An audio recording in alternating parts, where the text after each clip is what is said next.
All right, so here's the long-awaited review of the Honda Prelude from an owner because I actually bought the car. I'm not a reviewer. I have the car. I've been living with it for the last month. I put about 1,500 miles on it, and I bought it for its fuel efficiency. I bought it because it looked different.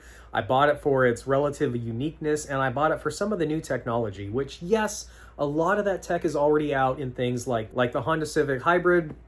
Some of the technology is in the CR-V hybrid. In and of itself, it's something different than what I've ever had. All of my cars have primarily been ICE engine cars. Yes, you can argue that the MDX hybrid, the RLX hybrid, the NSX hybrid, they all use somewhat similar technology because they're hybrids, but they're hybrids for performance. This is a hybrid for fuel economy. And because of that, it is different and it's quirky enough that I like it. So I wanted to go over the things that I really enjoy about the car and go on a drive with you and obviously talk about the things that I feel are lacking with it, which, spoiler alert, there's not a ton. Since the car is based on the Civic platform, a lot of these, a lot of the vehicle has been refined to the point where there's not a lot that's lacking with it, but there certainly are a few things that for the price point you would kind of expect to be a little tighter, a little quieter, I'll say. But outside of that, I've really enjoyed the car so far. And I think one of the most fun surprises with this thing is literally the amount of attention that it gets when you have it out. I have people following me into parking lots. I have people driving up next to me in traffic, and it ranges the gamut. Like I had this one guy come up to me and be like, "Yo, does that have a K20 in it? It looks so fast." I've had EVs from random companies. I don't know what manufacturer they even were, maybe Volvo or something, but they came up to me and were just geeked out that I had the new Prelude hybrid. I had a guy in a lifted Ram that came up next to me, wanted me to roll down the window and ask me a whole bunch of questions about the car. So I think what's really cool about this is the people that actually have the car and the people that are seeing the car out in the wild are really impressed with it. I had dinner with a group of friends not too long ago, and people that had never seen the car in person were really astonished by the proportions of it, how well it looked, how planted it looked. Obviously, if you look at that car, the rear fenders are pretty wide around the rear wheels, and obviously it's a front-wheel drive car, but it gives the perception of it being rear-wheel drive, which is kind of cool. I love the look on it. I figured in this video we would go for a drive, maybe talk a little bit through the things that I do and don't like about the car, and then take it on a spirited drive and really see how it does. Now, obviously, the car is made for fuel economy. It's made for a date night. It's made to just go out and have fun with and be economical. But the software that's in the gauge cluster is really good, and it's cool.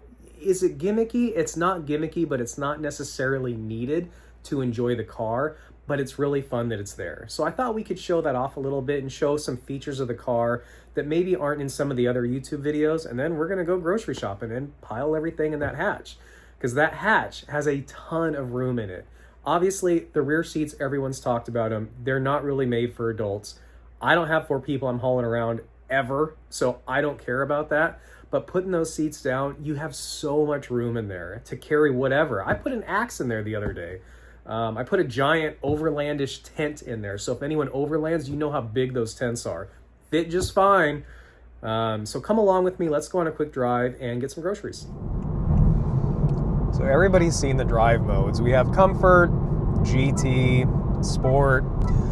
Individual settings, we can adjust all of these different components of the powertrain. Right now I have most of the stuff in Sport when I want it on Sport. One of the fun things that you can do is, if whatever mode you're in, if you press and hold the S Plus button for 2 seconds, not only will it put you in your individual setting, but it will also put you in S Plus. Now, when you switch to S Plus, you always get simulated gears over here on the left side of the screen. They're pretty responsive. One of the really fun things about this is when you downshift, it rev matches for you. So that's pretty fun. It definitely simulates it really well. So we're gonna start some spirited driving here, and we're just gonna see what kind of power 200 horsepower and 200 and whatever 32 pound-feet of torque is like on some fun curvy roads.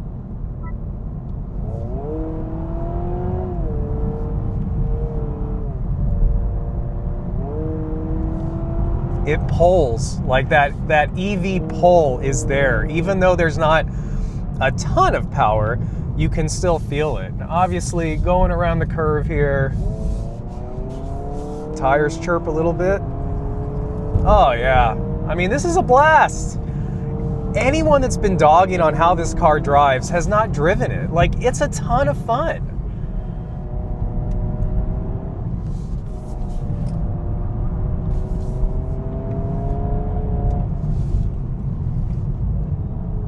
The simulated gear shifts are great. So we're gonna let this car go ahead of us here.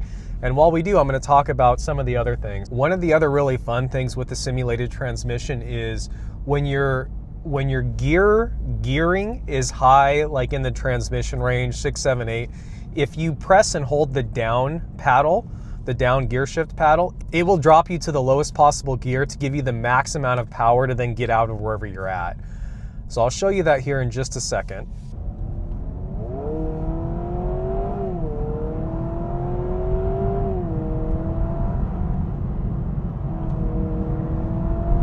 Do a little bit more spirited driving here. Like the front wheel drive is full confidence inspiring. Like, just cruising around here, there's plenty of torque. This is a ton of fun. So right now we're in 5th. I'm gonna press and hold this, and it dropped me to 3rd just to keep grinding through here. The engine sound through here is pretty fun too.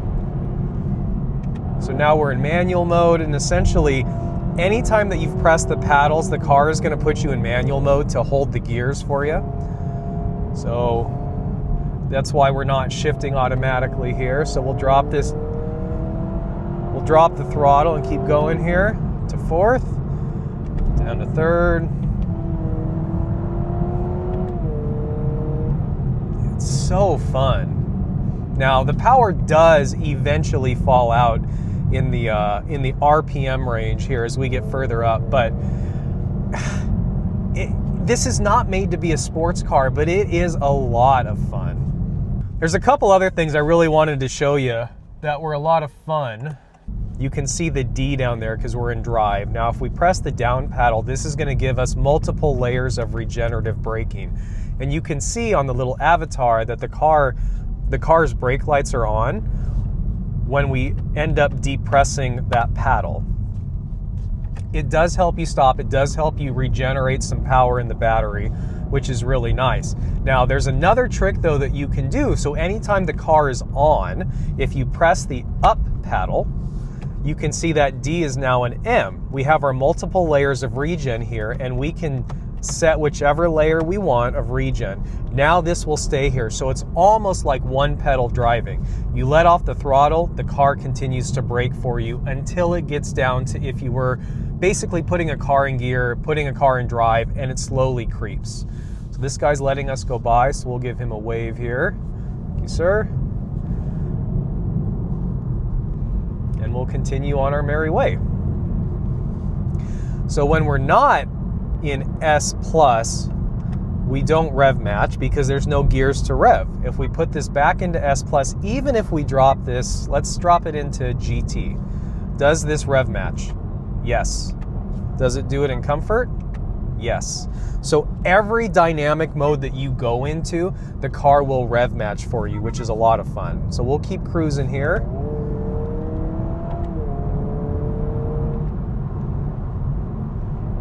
Like I said, we're gonna press and hold the down paddle. This drops it to 3rd, throttle out. Oh, so much fun. Have a little bit more fun on these country roads. One of the questions that I got was, how accurate is the MPG that the computer's telling us versus what actually the car is doing? So right now it's saying we're getting about, it's saying we've gotten 41 miles to the gallon for this entire tank. When we fill up, we'll do the math, we'll see how close it is. There's gonna be some variance, of course, but hopefully directionally we're pretty close. So cruising along here, another thing I wanted to point out that I actually like, so we're gonna put this in GT mode here. When you cross over one of the lines, there's a new way that the car alerts you from some of the older Acuras and Hondas. Now the steering wheel, it vibrates for you. It's a pretty prevalent vibration in the steering wheel, so that when you start to creep across that line over here, it ends up shaking the steering wheel really quickly and really noticeably. This is why I love the car. Like, you're getting 40, 50 miles to the gallon when you're not cruising around stomping on it. It looks cool. Like, the car is fun to drive. I think that's one of the biggest misnomers with the car. When this came out as a hybrid and everyone wanted that historical thought of what a Honda Prelude was, like, if you take away the nameplate and you look at the car and you take away the MSRP and you look at the car, it's a lot of fun. It's cool. And it's really enjoyable to drive. Now, I do want to talk about the drawbacks a little bit. Because this is on the Civic platform, the car is loud. There's rattles that I have died trying to find that I can't fix. There's some inside the gauge shroud here. There's some inside the dash. Now, I've taken off this. I've taken off the door panels. I've put sound deadening in here. I've almost got everything squared away, but there's still some deep rattles that I just can't figure out, and I can't find where they're at. It would be nice if those weren't there, because the interior doesn't feel cheap. This does not feel like a Civic when you get into it. Like, the touch points are really nice. This faux suede, faux Alcantara is really nice. You know, when you put your arms down and you touch things, like, all the touch points are great. So why are there so many little rattles? And I think that's one of the things that's a little frustrating for me. Let's go get some gas.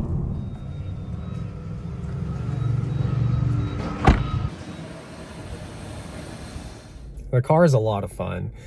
And I know you could be arguing you can't take the MSRP out of the car and you can't take the name out of the car either. I get it. This car isn't for everyone. It doesn't have a big back seat because everyone apparently needs to always haul around 4 people. It doesn't have an MSRP under $40,000 right now for whatever the reason is. Do I wish it did? Yeah. I think if it was in the mid-30s, it would sell a ton. One of the nice things is this is built in Japan, and even though there are rattles, everything is put together with care. Everything on this car, and you guys have seen a lot of the DIYs that I've done with the OE accessories, like, every clip is in the right place. Everything has the same tolerance. Everything just feels really tight. 40 to 50 miles per gallon. It looks really unique. You get a ton of attention with it. It's really fun to drive. When you want that spirited driving, you have it. The look is really cool. There's not a lot of drawbacks. You don't notice a minimal amount of power either, which I think is a really fun component of the car. Like, it hides that shortcoming, I'll say, really well with how it's tuned. The battery capacity isn't huge. You know, you can get 400 plus miles to the tank pretty easily. You can fill up for, this was on what, 2 bars, and you can fill up for 7 gallons of gas, regular fuel. Like I said, there's not a ton of drawbacks to this thing. I'm really enjoying. I love the aesthetics on the car, and I'm really glad I got it. To me, the things that were really highlighted was the lack of power and the lack of like 0 to 60 time, but the car handles phenomenally. You know, you take into account also the fun, the suspension tuning, the different drive modes that are noticeable when you toggle between them. Like, I don't get why so many reviewers were hung up on the limited back seats and the lack of power. Do I wish the seats were automatic? I do. Do I wish that they were ventilated? It would be really nice, because the seats are really high quality and they hug you really well, but because of that, they do get warm. Like, they get hot. I can't imagine ever needing to use the heated seats in here, but we'll see when the winter comes. Do I wish it had a heated steering wheel? Yeah, I do. I think one of the other things I noticed that I wish this car had was auto-dimming side mirrors. Now, it only has auto-dimming rear view mirror, but the side mirrors would be a really nice touch. So maybe some of that stuff will be coming in the future to the car. Dual climate control, the digital gauge cluster, the responsiveness for the technology, EV mode, the head unit's fine size-wise. Like, yeah, all in all, after having the car, this has been a really fun surprise to a car that I had 0 expectation going into. So if any of this helps you with your quest to look at a Prelude, to buy a Prelude, to see what it's really like to live with them, they're comfortable, The ride quality is really good. It's relatively quiet for being on a Civic chassis and platform. The touch points are really nice. It gets great fuel economy. There are a few drawbacks here and there, but overall, it's a fantastic car, and it is one that I really do recommend. So if you have any questions, leave them in the comments down below.